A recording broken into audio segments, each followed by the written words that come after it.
ল'ৰাজন গৈছিল নগদ ফুৰিবৰ কাৰণে গৈছিল। হয়তো শুক্ৰবাৰৰ দিনা পুৱা 5টা বজাত ট্ৰেইনত উঠিছে।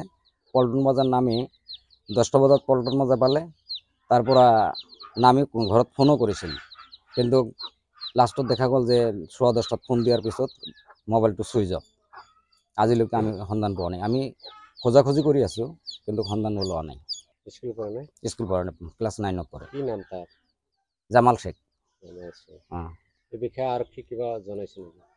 আৰক্ষী বিষয়ক আমি কৰজোৰে অনুৰোধ কৰোঁ যে ল'ৰাজন ক'ত আছে সিহঁতে হয়তো খুজি উলিয়াব পাৰিব, গতিকে যাতে আমাৰ এই ল'ৰাজনক উভতাই দিয়ে সিহঁতে।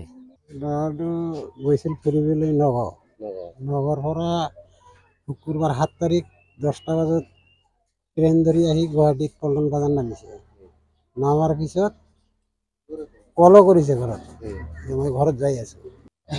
10-15 মিনিট কল কৰি কথা পাতিছে, তাৰপিছত ফোনটো কাটি দিছে। দিয়াৰ পিছত আকৌ 10:15 ঘৰৰ পৰা ফোন কৰিছে, তাৰপৰা চুইচ অফ দেখাইছে। তাৰ পৰা তেতিয়াৰ পৰা চুইচ অফে আছে।